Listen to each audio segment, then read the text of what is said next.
All right, we're going to go ahead and get started. Thanks everybody for being here. Can everyone hear me okay? All right, everyone in here can hear me. Hopefully everyone online can hear me as well. My colleague who usually runs the camera at these things is out of town, so I'm going to be doing double duty tonight, standing up here, and I'm going to go rush behind the camera real quick too. But that's just fine. So my name is Jeff Carr. It's my pleasure to welcome you here today. I'm the executive director of the Museum of Idaho as of last week. And my colleague Kim Lee is here as well. She'll be joining us, director of development. She's out helping let people in right now still. Expect a few more stragglers will probably roll in, and both here and online, and that's just fine. But we're going to do our best to get started on time. So for those of you who are here for the first time, this is part of our Museum Club lecture series. And this is a series that we run twice per month, normally in the afternoons, Thursday afternoons. And we have a wide array of speakers on topics ranging through the humanities and sciences. But once in a while, we do a special evening event as well. And this is our first one since COVID. Not that COVID is over yet. I had it last week myself. But we're hoping to get back into these evening lectures again, and really excited to be kicking this off with Stefanie Eskander today. So I just have a couple of quick notes, housekeeping notes that I'll throw out first of all. Hopefully everybody saw the refreshments over here. They are light, but they are there, and they are there for you. So feel free to get up at any time, enjoy cookies, water, coffee, tea, etc. I'd like to remind everybody as well to please silence your phones if you haven't done so already, so we can minimize interruptions during the presentation. And just so everybody knows, also, we have people joining us here in person. We have people joining us online. The session is being recorded as well. It's not going to pick up things that you say in the crowd, but it's going to pick up what's said here through the microphone. And so we will be making this recording available through the Museum of Idaho website. We'll get it up next week, and it's one of those premium content things for our museum members. So hopefully you'll join us there as well if you for those of you who didn't catch it here in person. A couple other quick notes. So obviously this is an event that we have coinciding with our wonderful special exhibit called Toytopia. Hopefully everybody here has seen it. If you have not, you've got a couple more weeks. Toytopia closes at the end of the day on January 29th. So please come and see it while you can. It has been a fantastic exhibit, and we are happy to announce for those who may not have heard as well. We have not yet announced it in public, so you're some of the first to hear it here, that we will be opening Dinos of the Deep on February 25th, which should be a lot of fun. So more to come on that. But it's basically exactly what it sounds like. Like we're looking at aquatic reptiles that lived among the dinosaurs. Most of you will call them dinosaurs, but some of you 9-year-old boys will correct us that they are technically not dinosaurs, but they lived alongside them, and they might as well be, right? So for this event, we, after Ms. Eskander's remarks, she's happy to have a Q&A at the end as well. She will be showing off some of these wonderful toys that she has brought here tonight. Q&A is available to folks joining us online as well. You're welcome to put your questions in the chat on Zoom, and then we will deliver them when the time comes. In addition, at the end of this event, Ms. Eskander will be signing books and selling books here up at the front. And once we get to that point, we'll talk a little bit more about how you can go about purchasing one of those. But go ahead and come join her at the end for that as well. And I'm not going to do a long-winded introduction of Stefanie Eskander because she is talking about her career, and so I don't want to steal too much of her thunder. Suffice it to say, she is a very prolific toy designer who, if you can name a toy company out there, she has probably worked for it and designed toys for it, either as an employee or a freelancer. Has done some wonderful stuff, and really excited for this. We tried to get her here in December, and wouldn't you know it, January turned out to be the time that worked out to get her here weather-wise. Really grateful for her being here, and for Bruce being here to help out as well. And without further ado, I will turn the time over to Stefanie Eskander for the playful world of a toy designer. Hey, I will just figure this out.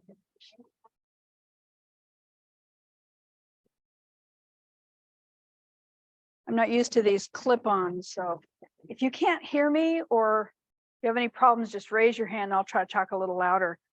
I'm really glad to be here, and I have really enjoyed being in the world of toys. And I see some kids in the back, which makes me really happy because, in my opinion, that's what toys are. I design toys, but I design toys for kids. You know, there's a huge market out there for collectibles and nostalgic toys that a lot of people of a certain age like to collect to reminisce about their childhood, which is awesome. I collect toys too, and I have a lot of things that are really fun, but my primary focus and primary target audience are kids of all ages. And I guess that could include you. How many of you remember Toys R Us, that favorite toy store that sadly closed in 2018?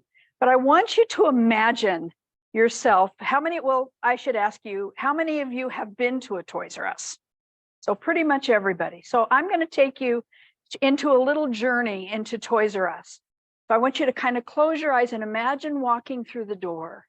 And as you walk through the door, you go up to the right, you'll see, oh, it's summertime. So you see children's blow up pools and swim fins, and you see all the stuff, pool noodles and all kinds of outdoor stuff. And you wend your way around a corner, and the next thing you see is video games, just rows and rows of video games. And across from that, you're seeing activity toys, Lego, and all kinds of construction sets. And you walk back through the store a little bit further, and pretty soon you see racks of bicycles and ride-on toys. And you turn the corner and you see a whole bunch of baby furniture and things for little tiny toddlers. And as you walk back toward the front of the store, you see a whole section of sports equipment, balls and you know, things for youth to play sports, soccer balls and baseball mitts. And as you walk further toward the front, you're seeing rows of action figures, right, which are so cool, and vehicles, superhero toys. And then you walk across the aisle and you see dolls, and you see Barbie and all of these toys. And it's just, there's craft toys, there's, you know, activities, coloring sets, art supplies. It's just, there's no end. So what are toys? I mean, it's kind of hard to say what toys are because there's so many things. And I think that's the thing that attracted me about the toy industry, was how much variety. I can hardly think of any other industry where you walk into a store and there's so much variety. And that's how it is in the toy industry. Now, I'm not saying that a person who designs bicycles is also going to design video games, because they probably aren't, but there's nothing boring about the toy industry. It's a lot of fun. So if your eyes are still closed, you can open them now. But the other question is really, what is toy design? When I tell people I'm a toy designer, and then the first thing there's two things they say. The first thing they say is, that must be the most fun job in the whole world. And I say, mostly it is, except for at deadline time, or when your ideas get rejected, or, you know, times like that. The other thing they say is, well, what famous toy did you design that I would have heard of? And I might say, well, you know, I worked on Cabbage Patch Kids, or I worked on Barbie, or I worked on different things.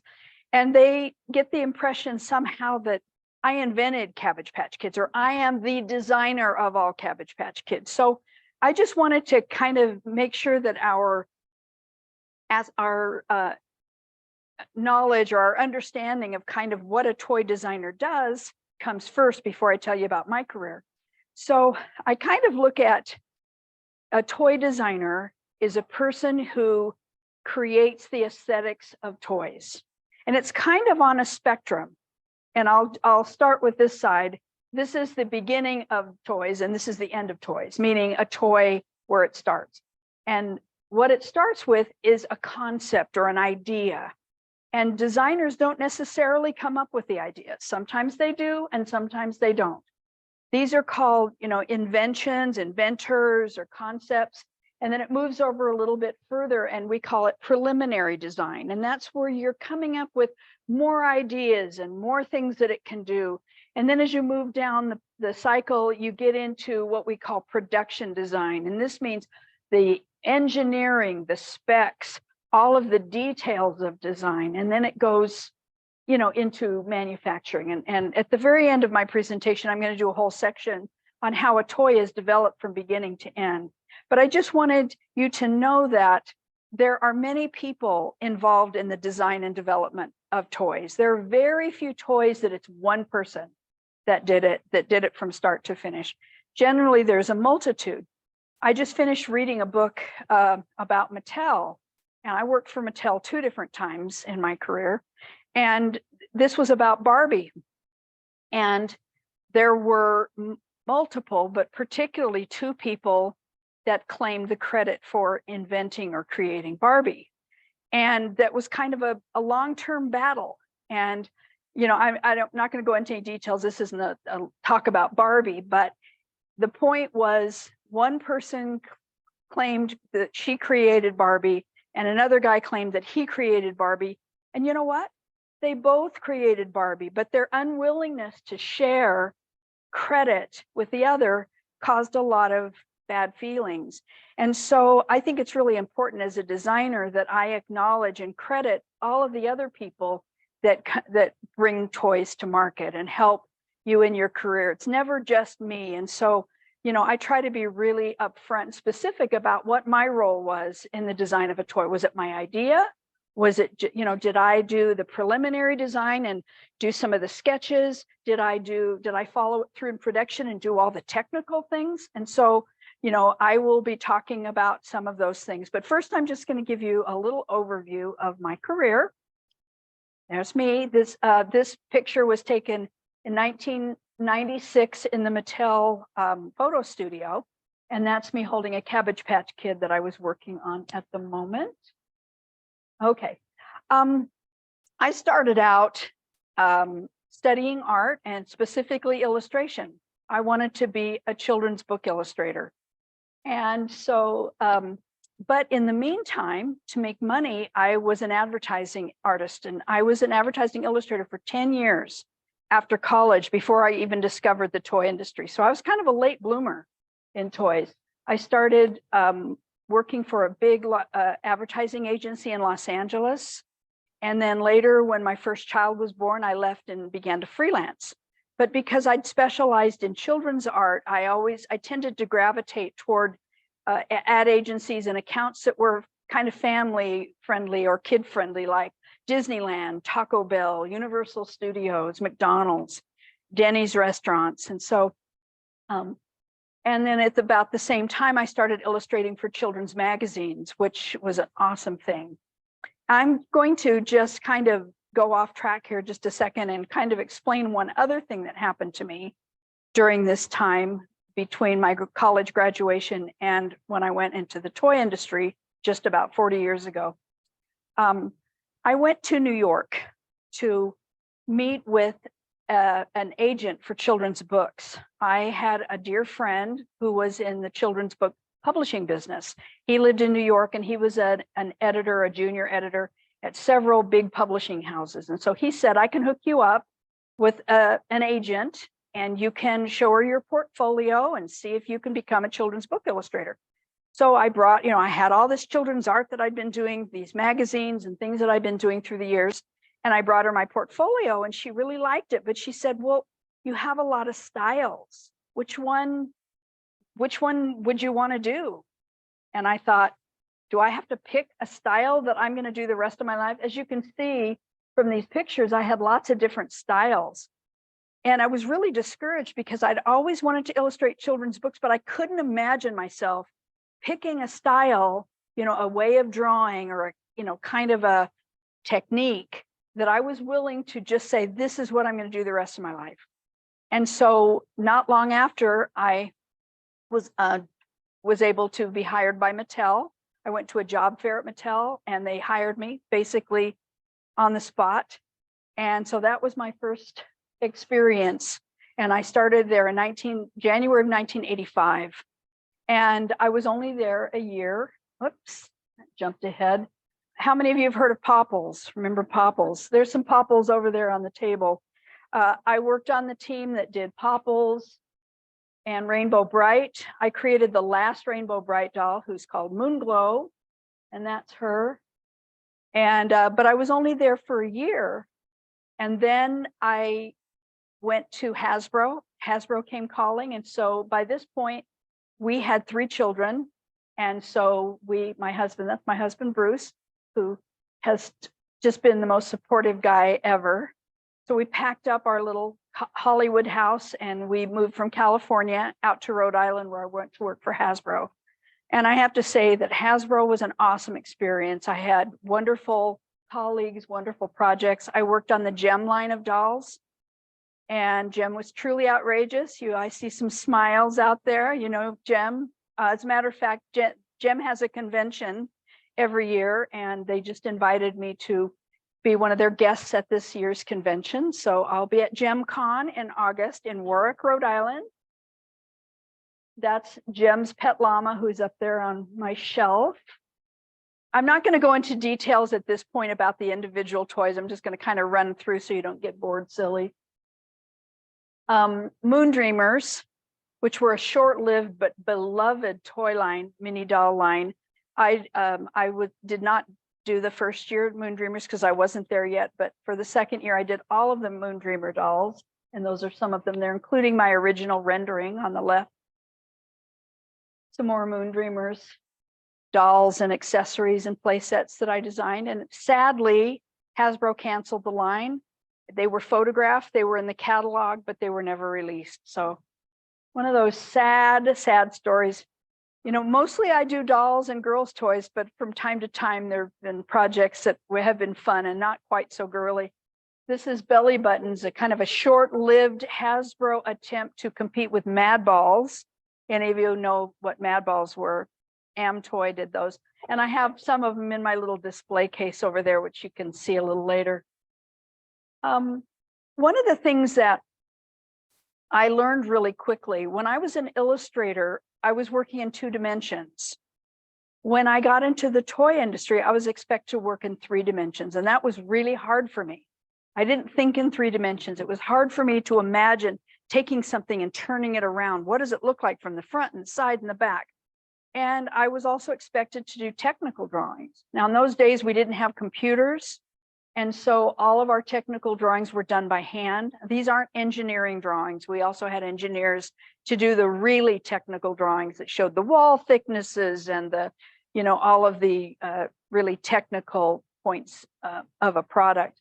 But these are some of the blueprints that I did when I was at Hasbro for various items. And, everything was hand measured and hand drawn. This was a fun little line that I worked on called Sweetie Pops. I have samples of some of these over on my display. It was a little doll, and we called it the doll in the bag. And this was my first doll that I designed every single thing about it, including the sculpture and every little part of it. Dolly Surprise, another doll that I worked on. I did not design the sculpture, but I did many, many, many Dolly Surprise dolls. Baby Dolly Surprise. Now, I had an experience with Baby Dolly Surprise. After I left, this was done for Play School. Play School is a division of Hasbro, and they're in the same building. So at the end of 1988, beginning of 1989, I was transferred from the Hasbro division to the Play School division, and I spent my last year there doing Play School dolls. So that's the story of that. After I left play school, Hasbro and Play School, I went to Tonka Toys, and I was being relocated. So I was staying in a hotel, and Bruce and the kids were still in Rhode Island, where Hasbro's located. And so they would fly me home every other weekend to see the kids. And so in this one occasion, I was at the airport waiting for my flight to go back to Minneapolis, where Tonka is. And I was walking into the restroom, and there was a lady walking in front of me with her little girl. And her little girl had a baby doll, a surprise in her arms. Now, normally I don't say things to, I don't like to brag or, do anything, but I couldn't resist. So I said, oh, I designed that doll. And she just was so excited. She said, my daughter loves this doll. She carries it with her everywhere. She carries it to bed. She carries it to school. And, even though I had my own children who were playing with toys, some of which I designed, this was really the first time that I understood the emotional impact of toys on kids. And that knowledge really kind of colored how I approached toys. It wasn't just a design project. It was a way to connect with kids and have them love something and help them get through hard times or loneliness or whatever they were going through, to have a comfort, to have toys that made them feel better about themselves and about their world. Some other doll projects, again, some more of my fabulous technical drawings for a little line. When I say a line, I mean a group of toys, like Barbie is a line. Maxie, she was competed with Barbie, not too successfully, but she was awesome, and I enjoyed working on Maxie. I have a Maxie doll over there. So now we're moving into the 90s. I actually started at Tonka the very 2 days before the end of the year, 1989. And I walked into Tonka expecting to be doing all the girls' toys, and I was brought into a meeting and asked to design the WWF wrestling buddies.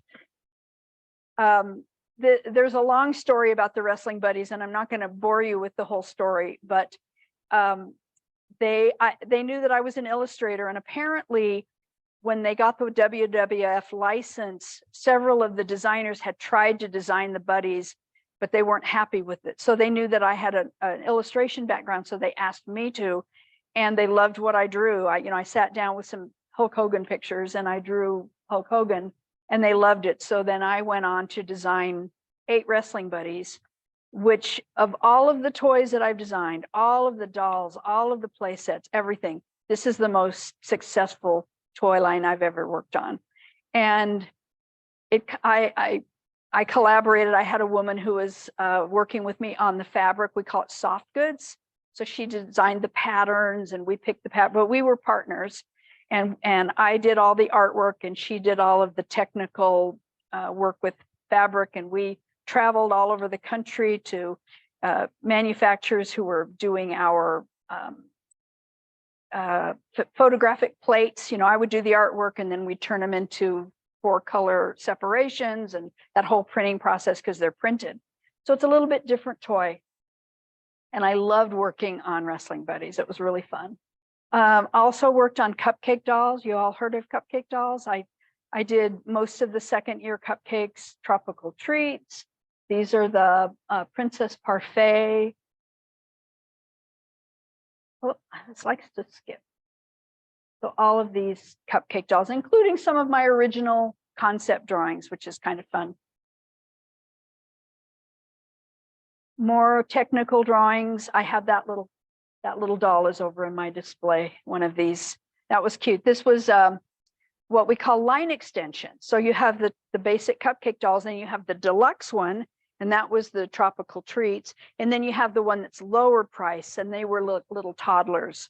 So that's pretty common with most toy lines. If you were to go and see a Star Wars toy, you'd have, your figures, and then you might have a big play set, right? So they're going to be a variety of price points, because a toy company wants to have a balance. They want to sell the cheaper stuff, but then they want to have more expensive toys that are more elaborate to go with it. And there were also play sets for this, which I did not design. The sad thing about Tonka was that Tonka was bought by Hasbro in 1991. And so at the end of 91, they closed our doors. And that was a really sad thing because I loved working at Tonka. They were a fabulous company, kind of a family. There were not very many of us. I think in design, girls' toys and boys' toys, there were probably a dozen designers, whereas Hasbro and Mattel has hundreds of designers. And Hasbro has a lot too. I don't know how many, but Tonka didn't have very many. And so we were a really close knit group. And so I had just had a baby right at the end of 1991. And so we liked living in Minneapolis where Tonka was. So we decided to stick around for a while. So I started freelancing. And I began working with an inventor agent who wanted me to start coming up with concepts, toy ideas. So I started doing that during this time when my little infant was tiny. I'd put her in her little infant seat and I'd rock her with one foot and I'd sit at my drawing table and draw. Anyway, I did a concept for a doll that he sold to Fisher-Price. And they liked it so much that they hired me. So in the summer of 1992, we moved our family to Western New York near Buffalo to work for Fisher-Price. That's the doll that I invented. The drawing on the bottom right is my concept drawing. And this was based on my infant daughter. She was my inspiration for this little doll. And so it sold quite a few and I got royalties and then I went to work. It was kind of win-win, right? Puzzle Place was another line that I worked on. That was not very long, but it was like competed with Sesame Street. It was a PBS series in the early 90s that had really cute little puppets of all nationalities, but they were all from the US. There was a little Native American that was from the Southwest. There was a little Black boy from Brooklyn. There was a little farmer boy from Nebraska. I mean, it was just a really cute show. So I did play sets and action or little figures. But I was actually hired to go to Fisher-Price to bring their doll program back to life. Fisher-Price had at one time been a leader in dolls. They had a lot of cute preschool dolls, and they had since kind of stopped their doll program. So they wanted me to come on board to do dolls. And I did dozens of dolls, and somehow none of them made the grade. I don't know what it was, whether it was me or just they changed their management. But none of these, lots of dolls, none of them went into production. But in late 1994, early 1995, Mattel bought Fisher-Price. And it was like, oh no, not again. But Fisher-Price, they left Fisher-Price alone, but they decided to end whatever lame doll program they had. And so they transferred me to go back to Mattel. So California was our home, and our parents and relatives all lived back there. And so we thought it would be an awesome opportunity for our kids to get to know their grandparents more and to be with family. And so we moved back to California. And at that time, I worked on a lot of dolls. Primarily started working on Cabbage Patch Kids, which was a wonderful brand. And actually, if truth be told, I probably worked on Cabbage Patch longer and more than any other line, because even after I left Mattel, I continued to freelance and do Cabbage Patch Kids. So that was a really fun experience for me to do that. A lot of design work. Of course, I wasn't designing their cute faces because they were already existing. It was just mostly ideas of what could they do. You know, there was a brush and teeth kid that you see. We were going to have a line of Cabbage Patch Kids that were based on important brands like Kodak and Kraft Foods, and these actually we never made them, but it was really fun developing them. Another line, beautiful dolls that were never produced but were super fun to work on. At the end of 1997, I left and decided to go out on my own. Mattel, frankly, was not a good match for me from a corporate culture. They're very, very corporate, and I'm a flaky artist, right? You know, kind of free-spirited, and that it was hard to work for a company that was just so very, very corporate and rules driven and things like that. So I left, and for the next, let's see, how many years? 10 years, 11, it was actually 11 years. I had my own business at home, and it was awesome. I mean, freelancing for me was a great experience. And it was great because I could pick and choose my clients. I didn't have to leave home. At this point, my kids are getting older. My oldest son was just graduating from high school. My youngest was 3. And so, or maybe she was 4. Anyway, she was really little. And so I wanted to be home with the kids and work at home. So I had a nice studio, worked on a lot of fabulous projects. I did a lot of work for Mattel, including, this is the Winnie the Pooh Delightful Days Treehouse, which is over on the blue table over there. There's a drawing showing some of my technical drawings. I still am not really working on the computer yet, still drawing everything by hand. At this point, I'd started working on with Adobe Illustrator, but I was not really comfortable with it quite yet. So I was still drawing and doing everything by hand.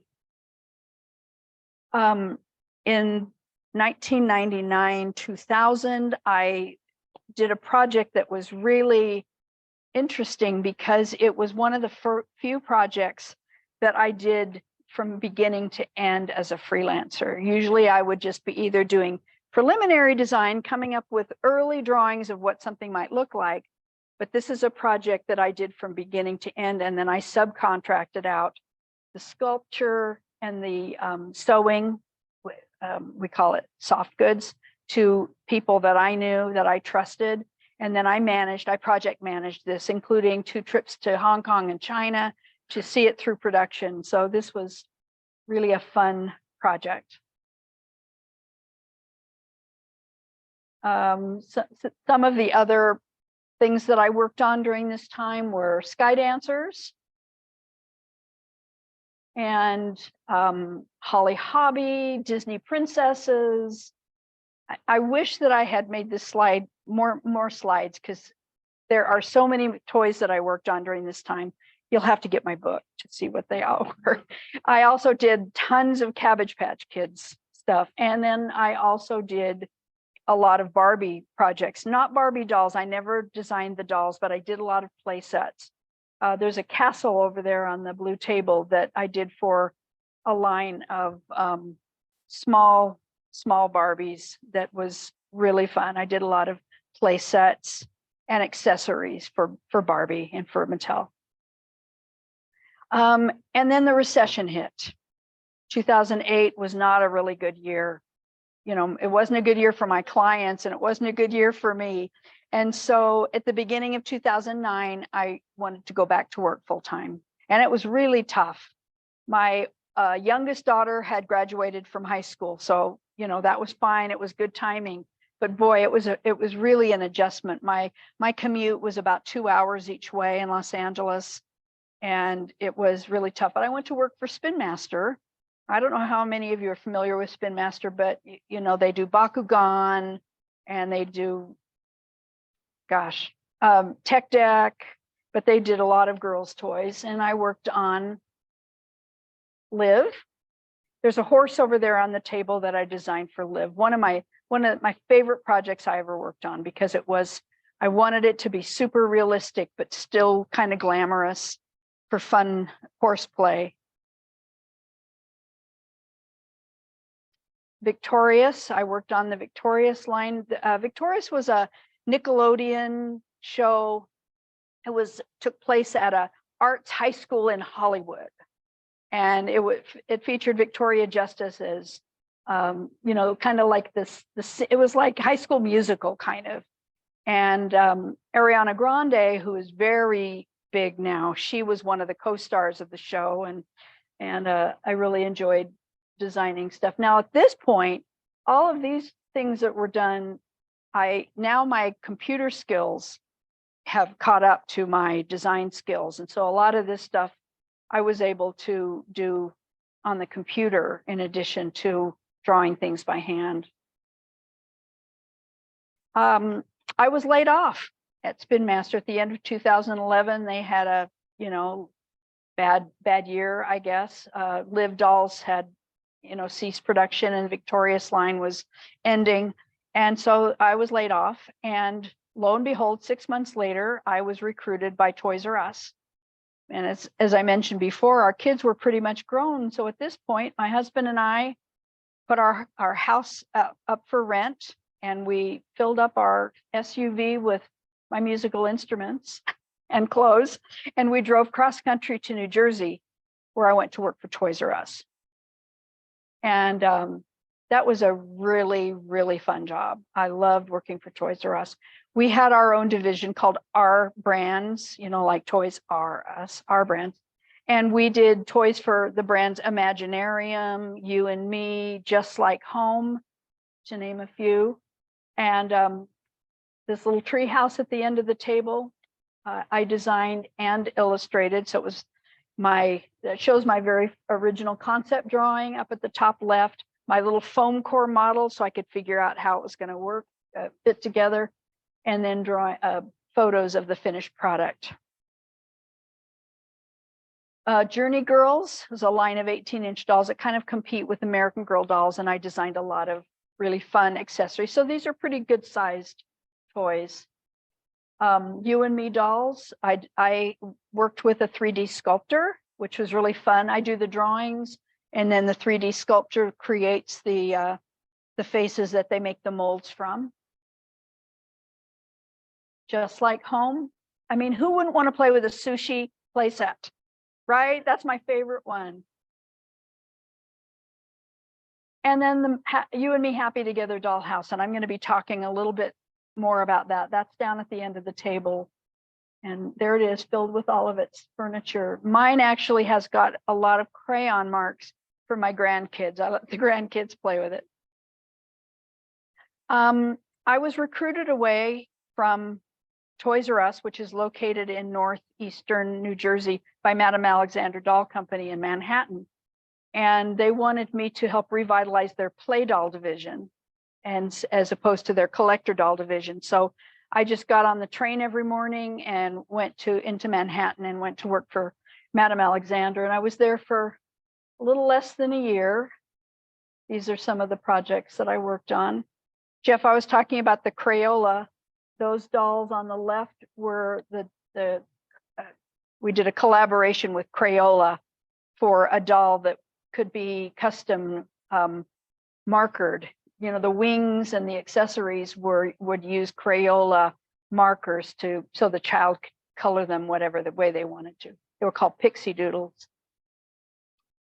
And I was laid off after a year. The company wasn't doing well, and there we were out in New Jersey, and didn't know what to do exactly. But my brother, who was out of the country in Argentina, he offered us their house in Utah to live in rent-free for a while till we figured out what we were going to do. So we drove back cross country with all my musical instruments and moved to Lehigh for a year. And then we moved down to Springville, if you know where that is, just south of Provo.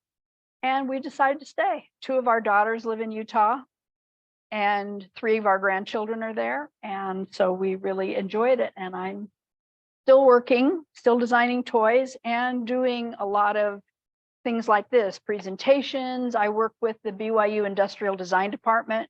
I mentor students. I do presentations. I do fan conventions. And I'm pretty active in social media. I have an Instagram account called Steph Designs Toys, where I share something I designed every day, 6 days a week, and often tell lengthy stories. And it's STEF Designs Toys.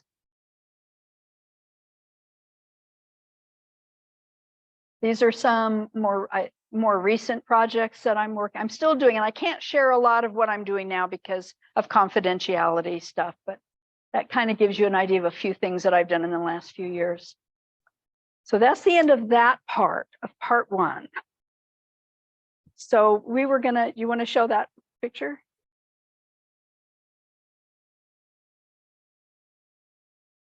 So as I was getting ready to do this presentation, I was thinking about presentations that I've done in the past, and I realized that the very first time I presented about toy design was here in Idaho 21 years ago. That's me at BYU Idaho presenting to their illustration department about my toy design career. And so I dug that picture up and I thought that would be kind of fun to share it. So that's what I look like, still speaking in the microphone. Okay, I have another presentation. If you want to take a break, stand up. I'm going to have some water.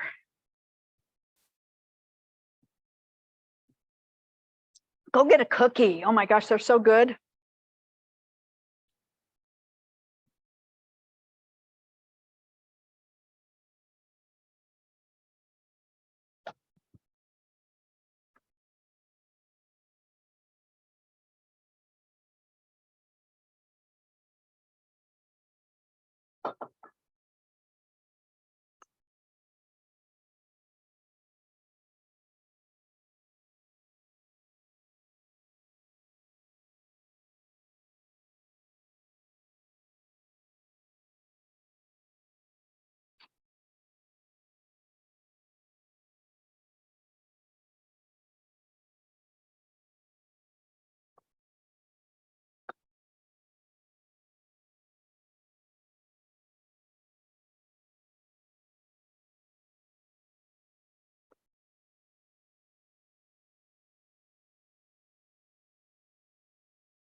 Just give me my phone back. I want to take a picture of everybody when I'm up there.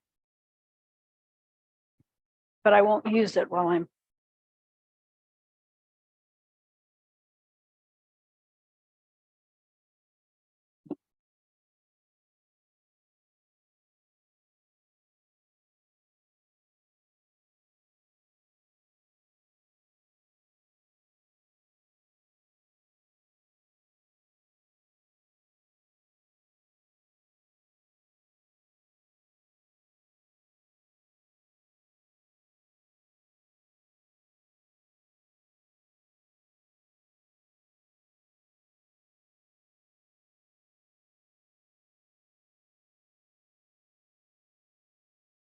I don't want this break to be too long because I know that the people who are watching via Zoom probably want a little bit more entertainment. So there'll be plenty of time afterwards to look at the toys and answer questions and things. So I'm going to move on to the next part.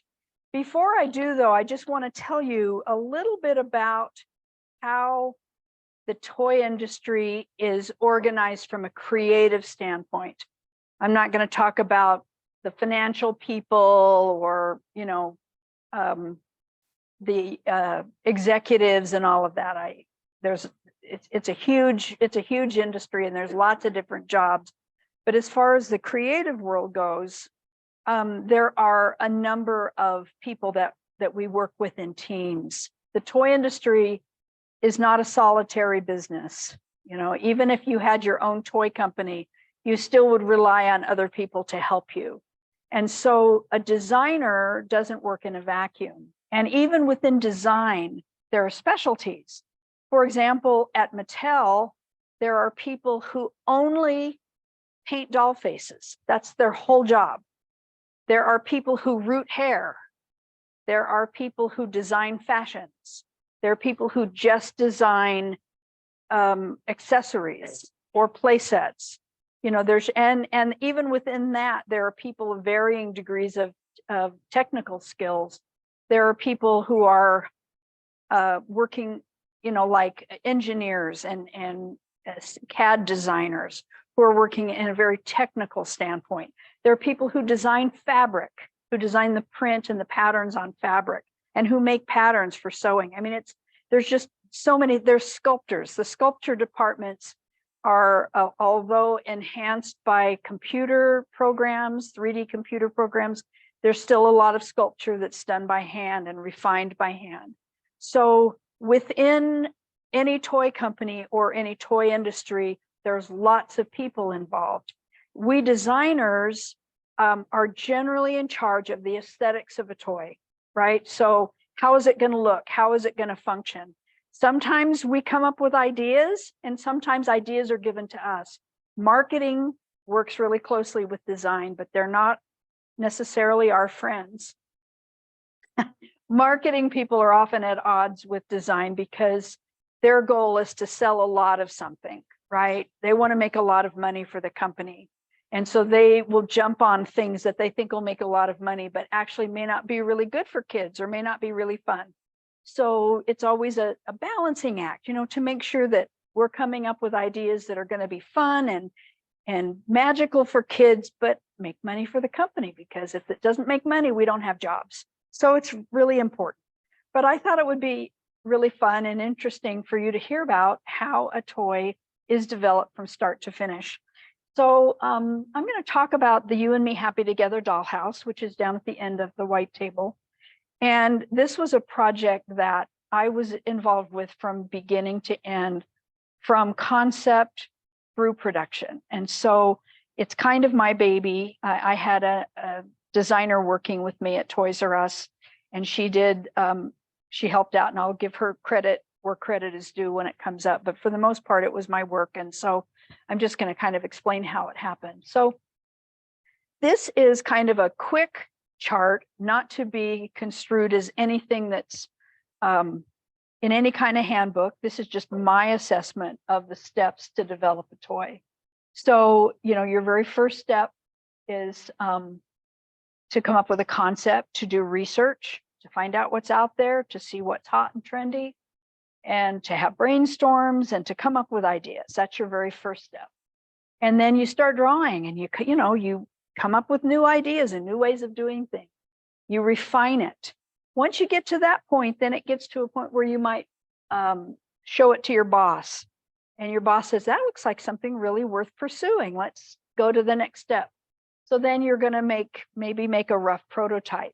It could be anything from a toilet paper rolls taped together with paper, and I've got examples of that, to elaborate, clay models or whatever. But it's something that's kind of on the rough, just to see if it'll work. Is this going to open the right way? And then you get to a point where you're ready to present to your the person, your manager, whoever you're working with, to get feedback and to get ideas of how you can improve it. Once it gets to that step and it gets a green light, then you are going to go into high gear, into developing your product. And you're going to start doing your controller technical drawings. And that's so that you can build another model or have another model built that's going to be more to your specifications. At this point also, other people from your company are involved: sculptors, engineers, costing people, all of those troublesome people that help bring your toy to market. They're going to get involved at this point to make sure that it's feasible. Is this really going to work? Is it safe? Is it cost effective? And can we meet the schedule that we need to meet? So those things are really important. And then the next step is to do a prototype. And this can be a 3D prototype. It can be an actual built prototype. Once you get and then of course you're presenting this, right, to the powers that be, the people who are above you that are making the decisions. And once you get that final approval, then you're going to go into your technical specs. You're going to turn it over to the engineers. You're going to do your cost reductions, take out all the superfluous stuff that you can't really afford but is really fun. Darn it all. And your company will have partnered with a manufacturer. Unfortunately, usually in China, that's where toys are mostly made, but they have to be partnering with the manufacturer, and they will be working with you to make counter samples and things. So that's your manufacturing support and samples. And then everything has to be tested. It has to be tested so it's safe, isn't flammable, doesn't have any small parts. for young children isn't dangerous. And then you get your final manufacturing approval. And then after an eternity, your product is available at the store. And it is usually an eternity. For a plastic toy, it can be 18 months, 2 years sometimes. You know, it's the fastest is maybe a year. For soft toys like the Wrestling Buddies, they were out in 5 months. It was an incredible story about how fast that came out because it was all sewn. Soft toys are much faster to produce. But this is really a simplification. It's a long time to get all these things done. So I'm just going to run you through what I did, the steps that I did to do this toy. So how many of you have ever been to New Jersey? You know, sometimes I think people think of the Newark airport, or you think of, you know, the parts of New Jersey that are filled with crime bosses and crime, you know, mob bosses, I should say. New Jersey is a beautiful, beautiful state. And we lived in Bergen County, which is in northeastern New Jersey, which is a beautiful part. And so we lived near a community where they had the most beautiful homes. And one of the things that I wanted my dollhouse, I did not want it to be a Barbie house. I didn't want it to be something that you just sat in front of. I wanted it to be something really special. And so I went around and photographed a lot of the houses that were in our area. You know, I wanted a porch. I wanted, you know, a turret. I wanted gables. All of the kind of cute traditional, I shouldn't say cute, but cool traditional things that that real houses had. So that was my first step. And then I also had to research what other kinds of doll houses were in the market. And of course, Barbie Dream House, you know, and all of these. I noticed that in the museum, the Toytopia, there are a couple of these types of doll houses are in there, which are awesome. You know, they're very tall and very big, but I wanted, you know, I had something particular in mind. And so I had to look and see what other houses did. And so I kind of had a list of things that were important to me. And so I started drawing. And that's one of my first drawings that I did. I wanted it to, you know, open up in a really interesting way. I wanted it to have things that folded down. I wanted to have moving parts. And I even took a picture of my desk with my drawing as I was working on it back then. And then, you know, what I needed to do now is take the idea to the next step to do more refinements. At the time, one of the things that I had to decide is what color was it going to be? I didn't want a pink dollhouse because I didn't want this to be thought of as a girl's dollhouse. I wanted it to be something that could be happily played with by boys and girls, whatever. And of course, I played with making it lavender, but that was not a good. I didn't really want it to be lavender. But you know, we have to explore everything. In the toy industry, we don't like to use a lot of white plastic. There's problems. White eventually kind of yellows and fades and is uneven, and so generally we don't do big white things. So I came up with the idea it should be yellow. And so that was just showing some of the features that this is another rough view showing some of the other features that I wanted to have. One of the things that I wanted was a little deck that pulled out of the back, you know, so you could add a barbecue and you could sit out there with deck chairs. I wanted a fold up kind of a portico, porte-cochere, whatever you call it, carport that could fold up for the car to park under. The next step was I got out the foam core, really bad model. Foam core is not my thing, but so I hacked this thing together. I knew about what size I wanted to make it, so I started cutting. And I used pins and glue and taped it all together just to see how I could make it work. You know, how's it going to open? What size is it going to be? What features are we going to have? I wanted to have stairs, no elevator for this dollhouse. So that was my rough model. And then my dear design assistant made this fabulous foam core model. She was really good at it, so I give her full credit. So she made the features that I thought were really important. One of the things that I thought was important, that there's a roof up at the top, right? And there's an attic. And you'll be able to see it when you look at the actual dollhouse.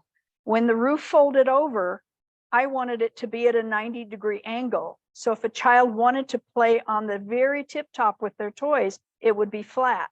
You know, those are just little things that you learn from experience.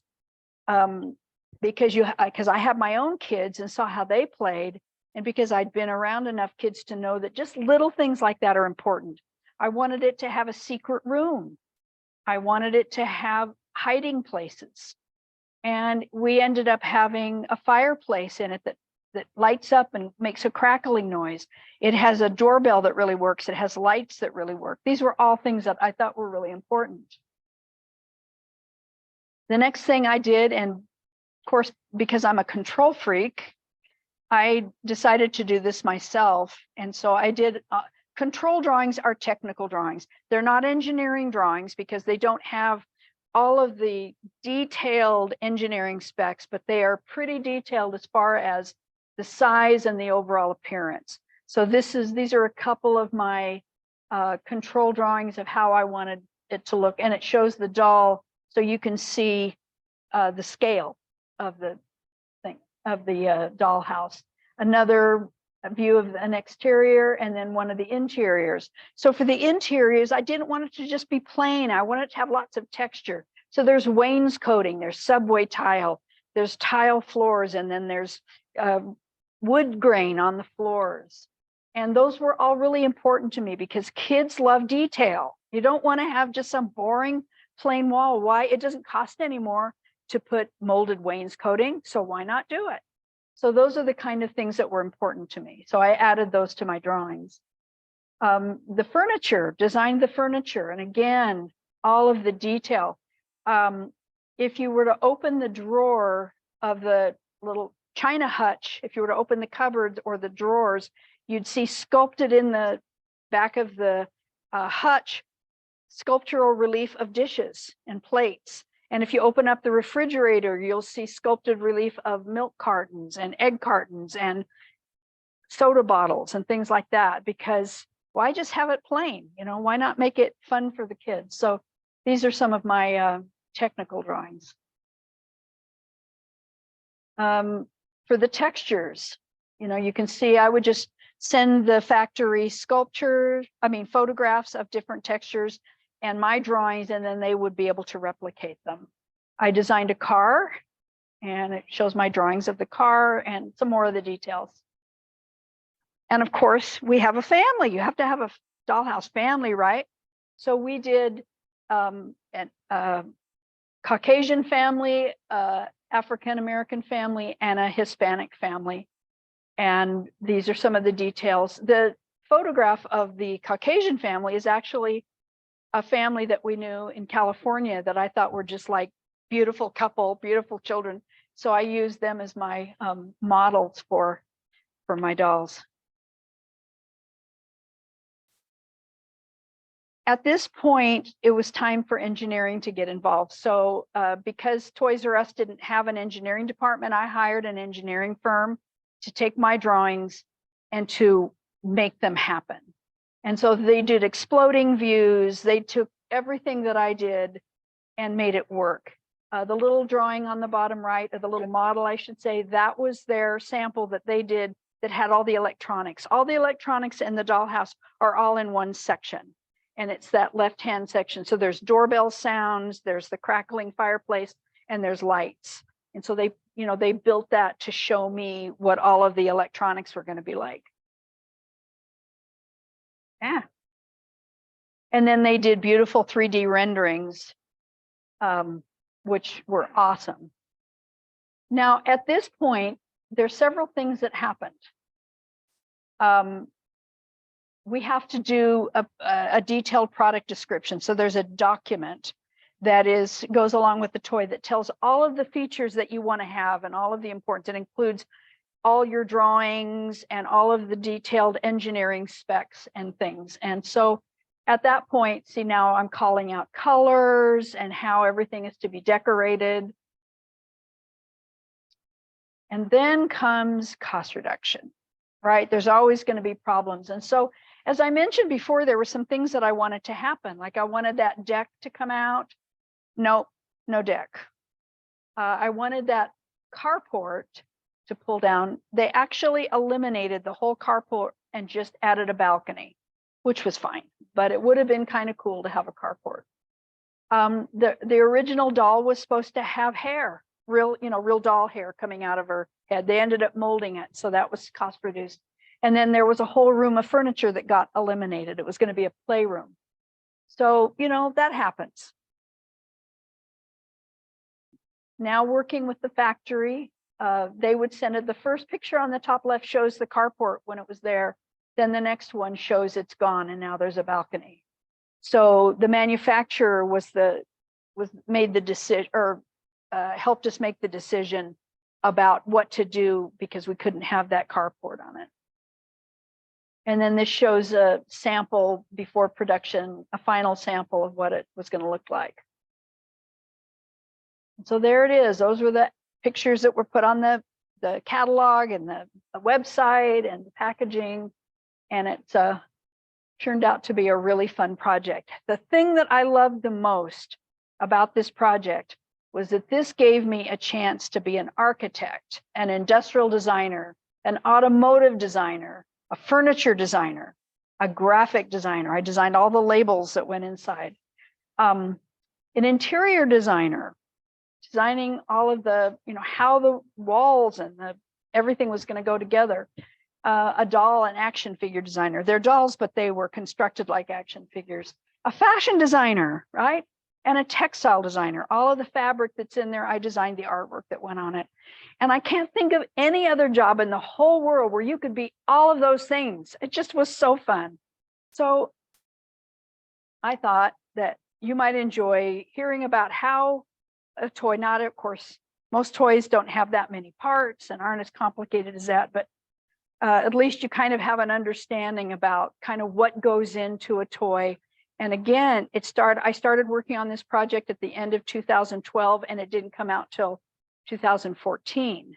So it takes a long time for something like that. So that process went on. And in the meantime, I'm working on all kinds of other toys. I'm not just working on one project. So it was really fun and I'm really proud of that. So now's the time if you have any questions. Yes.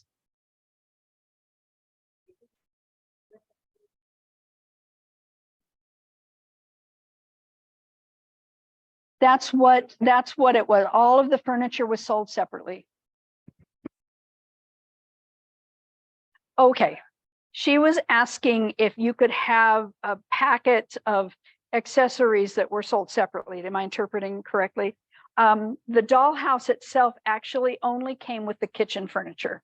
So it came with a cupboard, a refrigerator, and like a little island with a stove cooktop, and everything else was separate. So that's true. We did, it didn't come with all of the furniture.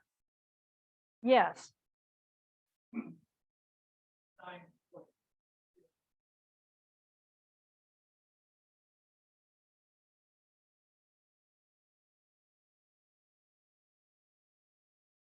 Okay, that's a really good question. So the question is, when a toy that you design for a toy company is produced and goes on the market, does the designer get any royalty? The answer is no. We get no credit, we get no royalty. If you invent a toy and you sell it to the toy company, if you invent a toy and you're an employee, you get nothing but your salary. If you're an outside inventor, you're working for yourself or an inventing firm and you sell it to a toy company, you will get royalties. But toy designers are unsung, uncredited, and often we have to keep our trap shut because we can't talk about things that are currently either in production or never were produced. And I finally started opening my mouth 5 years ago, and it actually kind of started with about this time 5 years ago. I was contacted by the Strong Museum of Play in Rochester, New York. They're a very large, I won't call them a toy museum specifically. They're kind of a combination of a toy museum and a children's museum. So it's a lot like Toytopia. There's hands-on and then there's toys. But the museum was started many, many years ago by a woman who was a huge collector. And when she was a child, she'd gone to China with her father, who was a missionary, Protestant missionary. And she started picking up little toys and little doodads. And she became this huge collector. And eventually it became the Strong Museum of Play. And so this museum contacted me and asked me if I'd be interested in donating my design archives to the museum, because they have a huge research department. So for the next few months, I started documenting all of my designs and stuff that I still had, because most of the stuff, if you work for a toy company, your artwork does not belong to you. It belongs to the company. And the fact that I even have as many drawings as I do that I did for Hasbro or for Fisher Price is just a sign that I was sneaky. And so we're employees, right? And if you're a freelancer, you can't talk about it because you sign non-disclosure agreements. So we don't get credit. Occasionally there'll be a celebrity designer that'll do something, like a fashion designer like Bill Blass, or somebody who will do some Barbie and they get their name on the product. But generally speaking, we are completely without credit or laud. There's no lauding us or anything. We're just kind of unsung heroes. However, I will say, when I was designing the dollhouse, one of the things that I was designing was a little mailbox, a label. And so the idea was that all of the labels for the dollhouse were what we call photoreal, which means instead of an illustration, they were actually manipulated photographs. So I took a picture of our cute little mailbox, and then I made a sticker out of it. I changed it a little bit, and then I put some letters, coming out of the mailbox, and I put Stefanie in really tiny letters. So my name is on. That's the only credit I get. But anyway, to answer your question, no. Unless you're working for an inventor firm or inventing yourself, you don't get any credit or royalties. Yes, sir. I'm an accountant.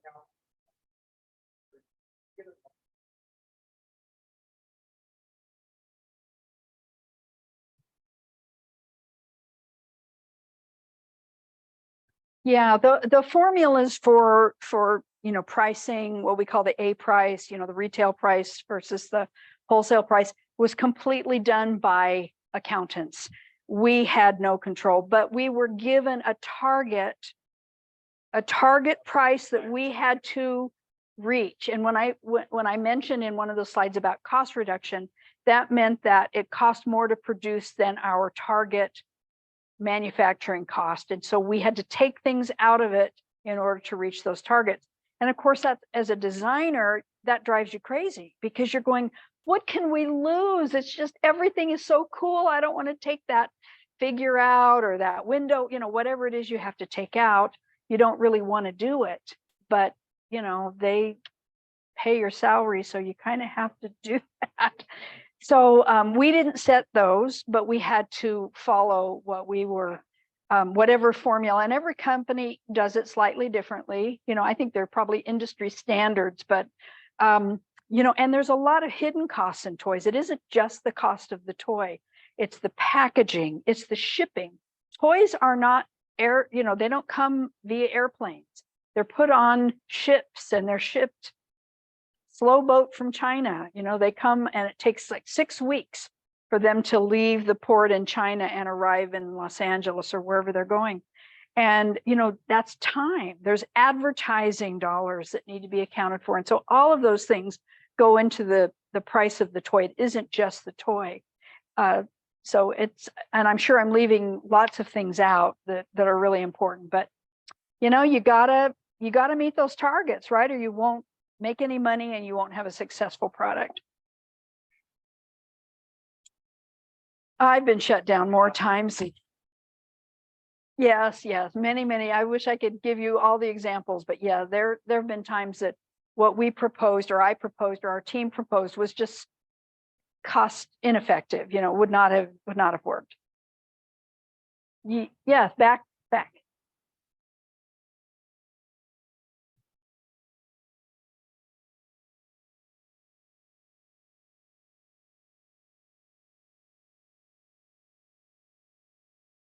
I don't think I ever designed anything I thought was awful.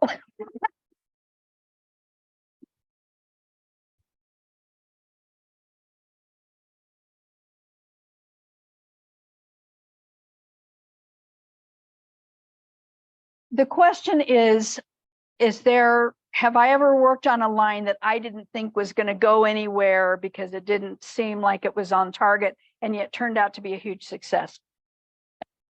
You know, you got me stumped. I've never been asked that question. And I'm not sure I can answer it because here's something that's been really interesting. When you work for a toy company, it's very different from freelancing. I've been in the toy industry about 40 years. About half of that time, about 20 years, I was what we would call an in-house designer, which means I was an employee of Mattel or Hasbro or, you know, all the toy companies. The other 20 years have been freelance. And when you're working for a company, you're very involved with the project from beginning to end generally. Some companies like Mattel might have a preliminary design group and they come up with the ideas and they take it to a certain point.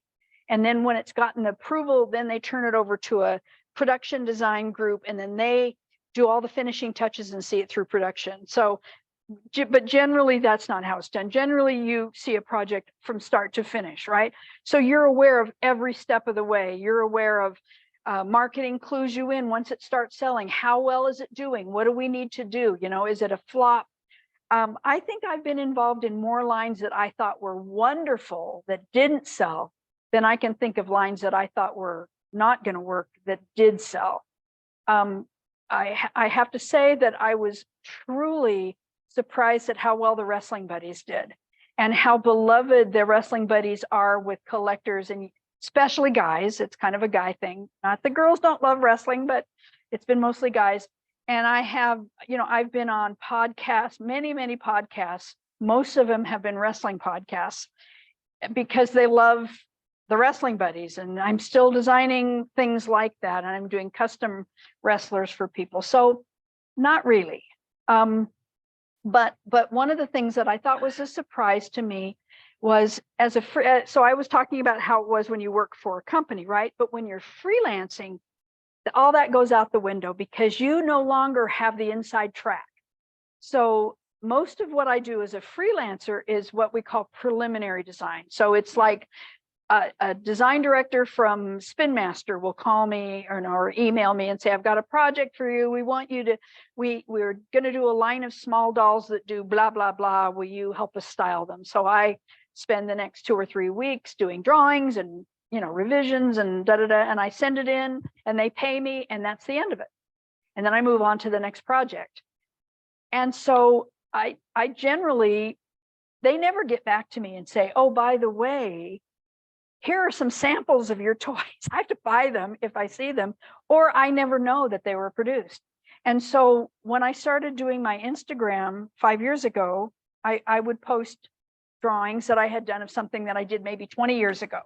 And I'd say, well, you know, here's this blah, blah, blah. I don't think it was ever produced. And people would say, oh, yes, it was. Here it is. You know, this is what it is. And I would find out it had been produced. And I was totally shocked because I never dreamed that it was produced. And so I could give you many examples of that. But like I said, I can think of more things that I thought were hot, like Moon Dreamers was one of the most awesome lines that I ever worked on. Loved working on it. And yet it was canceled after a year. You know, it's heartbreaking. So that was more the rule than the exception. Yes, sir.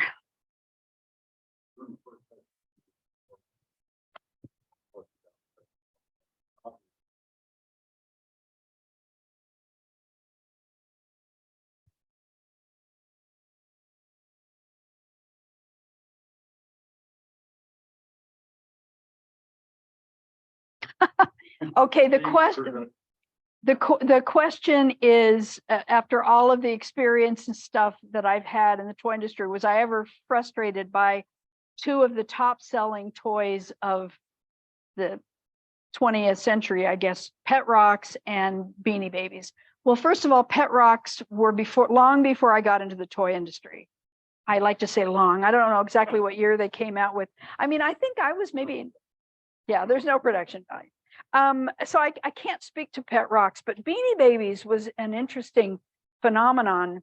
Ty Warner, the guy who, has the company Ty, came up with these, beanbag toys in the 90s. And, I thought they were cute. My kids liked them. I had a few in my office. I think what happened was in the 80s and 90s, there was a huge collector market. There was a huge collectible market. And in the doll industry, which I was working in there, it was kind of this heyday of collectible dolls. And part of it was they had what they call artist dolls, or artists who were creating these limited editions. Sometimes they were porcelain, sometimes they were vinyl, sometimes they were one of a kind, and these dolls sold for exorbitant prices. There were many doll magazines, and there were these celebrity doll artists. Marie Osmond had a line of dolls and all of this stuff going on. And about that time in the 90s, eBay came into being. And so once there became a market for the secondary market for toys, the values plummeted, because all of a sudden what used to be rare and unusual, now everybody's like, there's a million Beanie Babies. And so that, and there were literally people who thought they were going to put their kids through college with their Beanie Baby collections. And, they were cute, but what goes up must come down. And there's even Barbie has had, well, that's a whole other topic for a whole other day, her ups and downs. But, it's pretty hard to maintain value. And I have my own philosophy. Right now, the hottest secondary market collectibles are boys' toys. Things like Masters of the Universe, Teenage Mutant Ninja Turtles, wrestling toys, Star Wars. My philosophy is that men tend to spend money on those things more than women do. Maybe I'm not quite sure. Maybe they just have more disposable income. And I'm not sure if I'm even coming close to answering your question, but right now that, people say the golden age of toys was the 80s and 90s. For me, I was, my golden age of toys. I look back at toys I played with in the 50s and 60s, and there's not very many that I would really want to collect anymore, because I think toys were so much more magical in the 80s and 90s, and even into the 2000s. Today, I am still designing toys, and I have strong opinions about things, but if you're creating toys just because you want them to be collectible, rather than you're creating toys because you want kids to love them, then maybe you're on the wrong track. So, I have strong opinions. I think toys should inspire creativity, should, have open-ended play, should be fun for kids, and to, something they want to play with a lot, not something that they're buying to complete the set. That might be fun, but it's not going to create a long-lasting toy value like the Beanie Babies thought they were going to do. But Ty's still around. They made, he recreated his work, his world.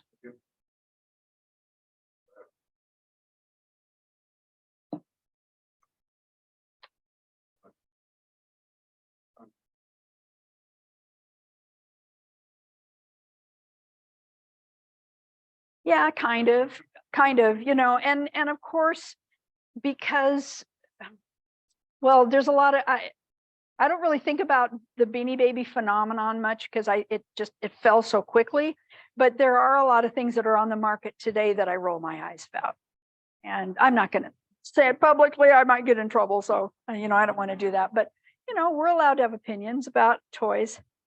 Did you, sir, in the front row?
So the question is, do I think that the future of toys is going to be different than in the past and current, when toys are so tied to licensed properties, TV shows, movies, popular culture, entertainment, and then even previous to that with oil issues, shortage of plastic materials, they were made out of cardboard and tin and pressed metal and all of those things. Yes, the answer to that is I do. I see a lot of companies that are moving toward more recycled materials, things that are more environmentally friendly. And I have mixed feelings about that too. There's also, as far as entertainment and things, toy companies are a fashion industry. There's just no two ways about it. They follow fashion. If something is popular in popular culture, the toy industry wants to do that.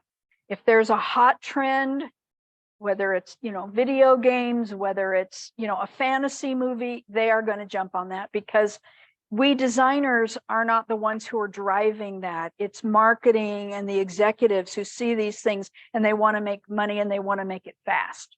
And so I wish I could say that they won't be, but I think they will. However, one of the things that I've really noticed a lot lately is there is a surge in smaller toy companies who are making toys that are simpler, that are friendly, whether they're made out of fabric or wood or, a little bit more friendly to the environment, or just, kind of like Waldorf. Are you familiar with Waldorf School? That Waldorf has a line of toys that are very basic, basic dolls with little, just little sewn on features. There's no fashion dolls, toys that are more simple.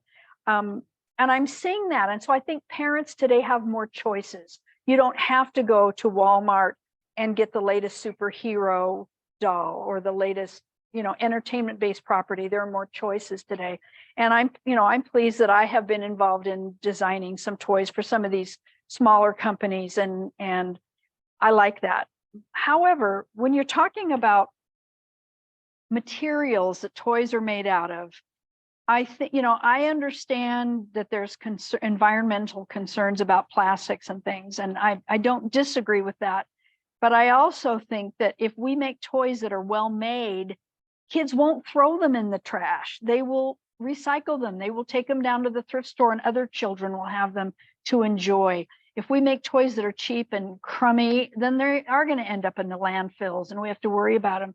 But if we make toys that are sturdy and fun and basic, they can, my grandkids play with toys that, some of the older toys, and you want them to enjoy them for generations. So why plan to be obsolete? Just make really high quality toys and let the chips fall where they may.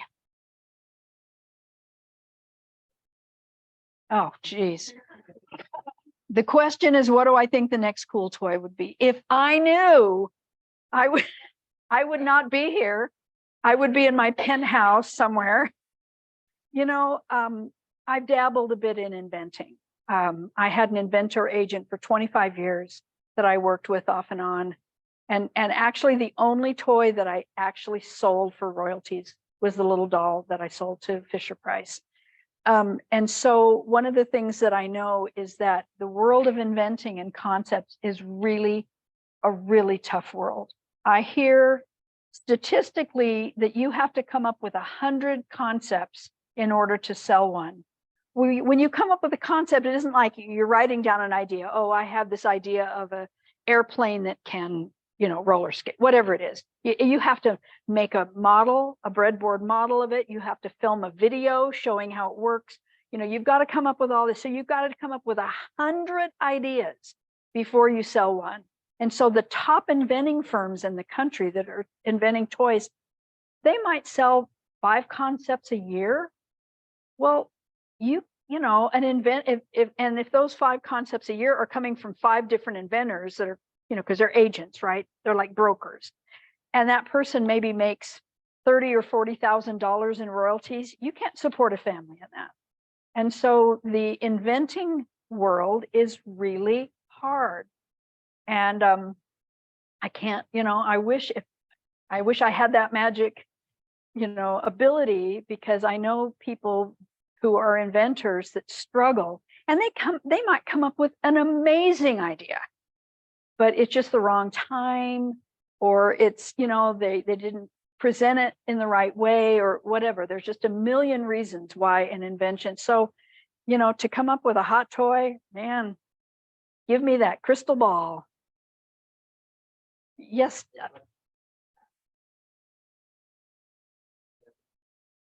Today's companies seem to value computer skills over play value. I worked in it.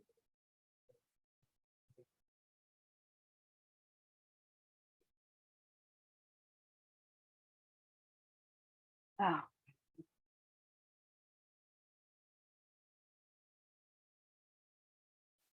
I think there is. That's a really tough one. I've been doing this for 40 years, and I had to adapt my skills to include computer skills. The one thing that I purposely did not develop was 3D design, because I figured I was kind of at a point in my life where I just didn't need the grief, to learn that skill, because it's so labor intensive. But a lot of my friends still draw by hand. I still draw by hand, although I draw on a tablet, but it's still all hand drawing. I think probably the best thing is to is to go to work for an inventing firm. I think to work for a toy company, Blue Sky Group, like Hasbro has a really big Blue Sky Group. I think if you didn't have computer skills, you would have a really hard time getting a job.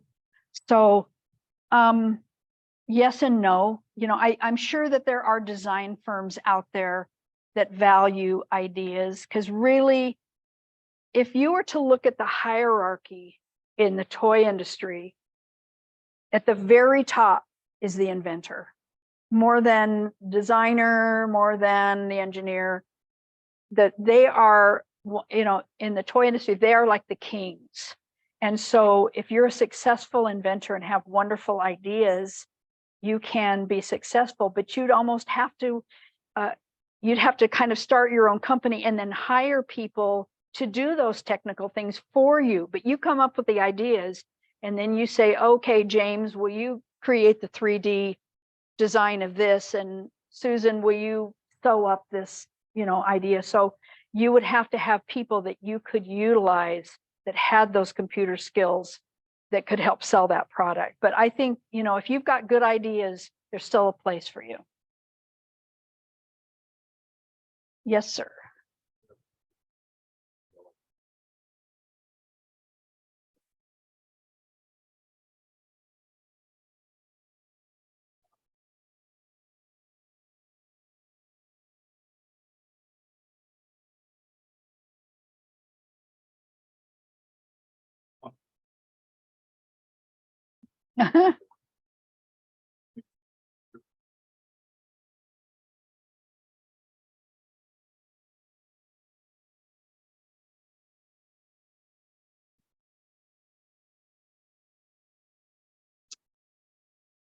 Mhm.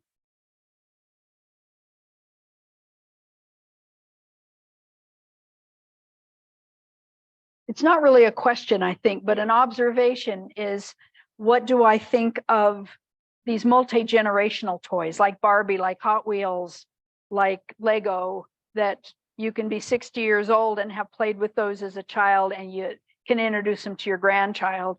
I think that that's fabulous. I mean, I think that,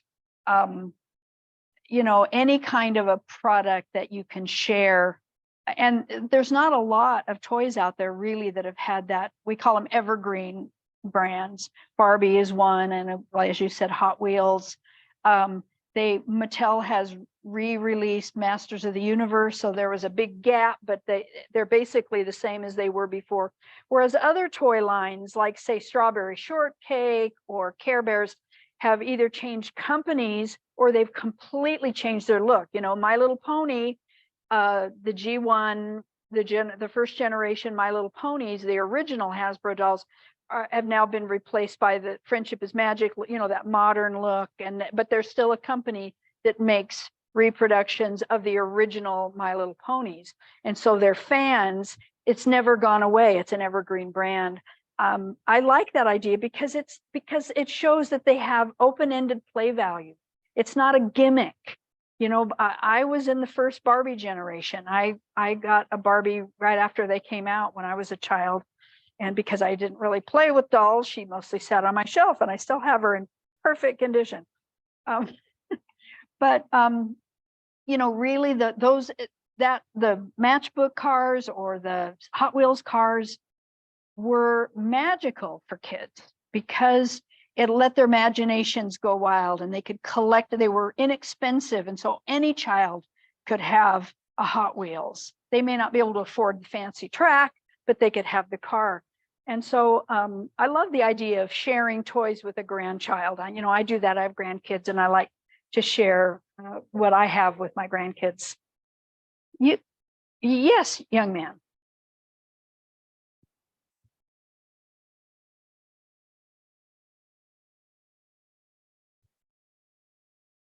That is such a good question. The question is, before we bring a toy to market, do we have kids play with it? And the answer is absolutely yes. Most toy companies, especially bigger toy companies, have what they call play labs or toy testing facilities. We do focus testing. That's all part of marketing, where we bring kids in to play with toys that we're developing. It could be just a prototype, or it could be, sometimes it's even just drawings. Does this look fun? Or, you know, nowadays you can build 3D models so quickly, you can come up with a model. But absolutely, and there are many stories of toy lines that are dropped because the kids didn't like it. They didn't want to play with it. Or, you know, they didn't get it. It was too complicated, or it just, you know, didn't make sense to them. So kids are really important. And that's one of the things that I always felt I had an advantage, because I was a parent when I became a toy designer. And so I watched my own kids, whereas most of my colleagues were single, and they, you know, they relied on toy testing, but they never saw how kids really played. So absolutely, really good question. Did you have one in the back?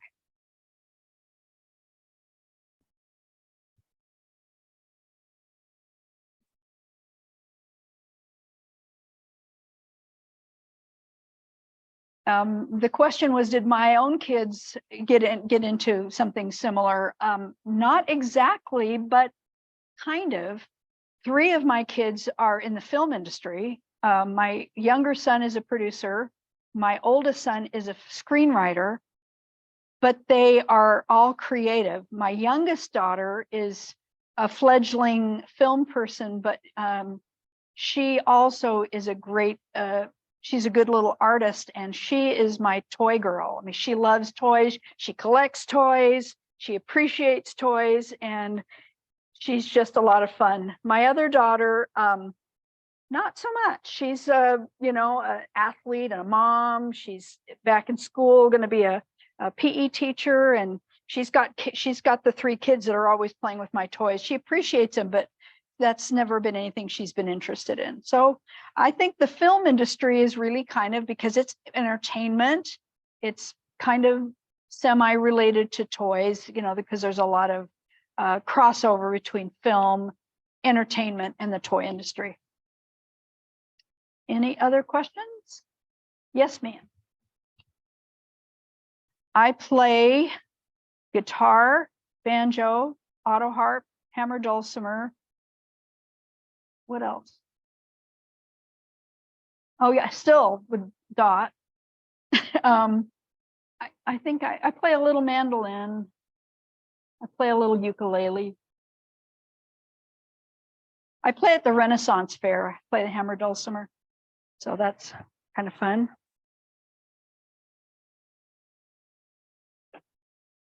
Is that it? Thank you, guys. You were a fabulous audience. I enjoyed talking to you. And I have a book. I wrote a book about my career, and lots of pictures. There's like 450 pictures, drawings, and photographs, and a few words too.